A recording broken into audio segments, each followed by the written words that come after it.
Hello friends, welcome back to my channel. जय श्री कृष्णा।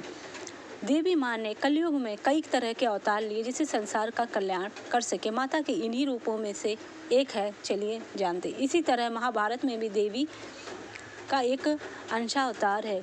यह वही स्त्री है जो महाभारत में बहुत महत्वपूर्ण पात्र है। इसका नाम द्रौपदी है। असल में यह देवी काली, जो दुर्गा देवी जी की ही एक शक्ति है, उनका ही अंशावतार है। द्रौपदी को 64 योगिनियों में से एक खप्पर योगिनी भी कहा जाता है। इस संबंध में महाभारत के आदि पर्व में एक कथा मिलती है।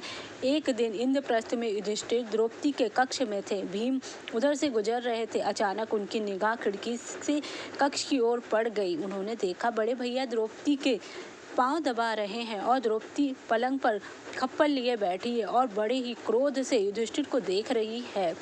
बीच बीच में कह रही है, मैं तुम सबको खा जाऊंगी, रक्त पीऊंगी। भीम ने ये देखकर क्रोधित हुए और कुछ समझ नहीं पाए। उन्हें श्री कृष्ण का ध्यान है, उनकी माया वह पहले भी जानते थे पर कभी समझ नहीं पाए थे। भीम ने कृष्ण का ध्यान किया तो श्री कृष्ण सामने आ गए। भीम ने कहा कि अर्जुन तुमसे बहुत सवाल करता है। मैं आयु में तुमसे और अर्जुन दोनों से बड़ा, इसलिए आज मैं भी कुछ पूछना चाहता हूँ। श्री कृष्ण ने कहा, पूछिए। भीम ने कहा, तुम्हारी माया क्या है, मुझे भी दिखा दो। इस पर श्री कृष्ण कहते, अच्छा आज की रात आप चुपचाप वन चले जाइए और तालाब के किनारे एक वृक्ष है, उस पर बैठ जाइए। भीम ने ऐसा ही किया। उधर रात गहराई और अचानक ही वहाँ प्रकाश फूट पड़ा और सरोवर के किनारे कई हिंसक जानवर आ गए। थोड़ी ही देर में इंद्र, मारुत आदि देवता और योग योगिनियाँ भी प्रकट हो गई। सिंहासन लग गई। इसके बाद भीम ने देखा कि द्रौपदी अपने उसी भयानक रूप में चली आ रही है। पीछे महाराज युधिष्ठिर समेत उनके सारे भाई, सबसे पीछे नारायण भी हैं। द्रौपदी सबसे ऊंचे सिंहासन पर बैठ गई। युधिष्ठिर ने फिर से क्षमा मांगते हुए अभयदान मांगा तो द्रौपदी क्रोध में फुंकार कर कहने लगी। भीम ने देखा कि क्रोधित हुई द्रौपदी का रंग काला पड़ने लगा है और वह धीरे धीरे काली माँ में बदल गई।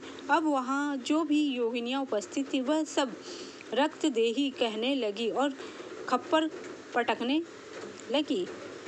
भीम यह सब देखकर मूर्छित हो गए। होश आया तो सामने श्री कृष्ण खड़े थे। उन्होंने पूछा कि क्या देखा? भीम ने कहा, आपकी माया। श्री कृष्ण ने कहा, कोई उपाय है? भीम ने कहा, आप बताइए। श्री कृष्ण ने कहा, आज दोपहर जब द्रौपदी भोजन परोसे तो खाना मत, छूना भी मत, और जब पूछे कि क्या चाहिए तो कहना एक वचन।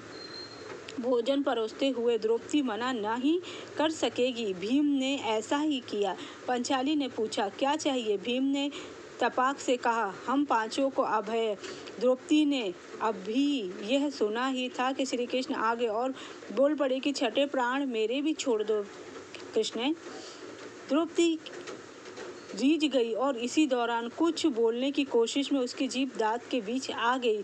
जीभ को घाव लग गया और जमीन पर रक्त की 6 बूंदें गिर गई। इतने में द्रौपदी सावधान हो गई, अपने बूंदें गिरने से बचा लिया। फिर उसने कहा, ठीक है माधव, जैसा आप कहेंगे ऐसा है करते हैं। पांडव और श्री कृष्ण को अभयदान मिल गया। महाभारत युद्ध में यही योद्धा जीवित बचे, बाकी सारे मारे गए, फिर श्राप झेलते रहे। युद्ध में अर्जुन नारायण का निमित्त बना, नारायण काली के लिए माध्यम बनी और काली का काल रात्रि अवतार महाभारत में खप्पर भर भर कर रक्त पीता रहा। द्रौपदी असल में कौन है, इसकी वानगी हमें तब मिलती है जब वह दुशासन की छाती के लहू से बाल धोती है। द्रौपदी के रूप में माता काली ने ही अवतार लिया था ताकि श्री कृष्ण के साथ मिलकर वह अधर्म का नाश करे और धरती पर धर्म की स्थापना हो सके।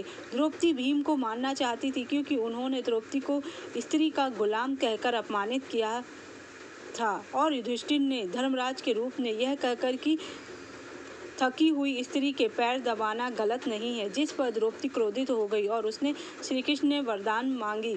यह घटना द्रौपदी के काली अवतार होने की कथा से जुड़ी हुई है, जहां वह अपना खप्पर भरने के लिए पांडवों का रक्त पीना चाहती थी।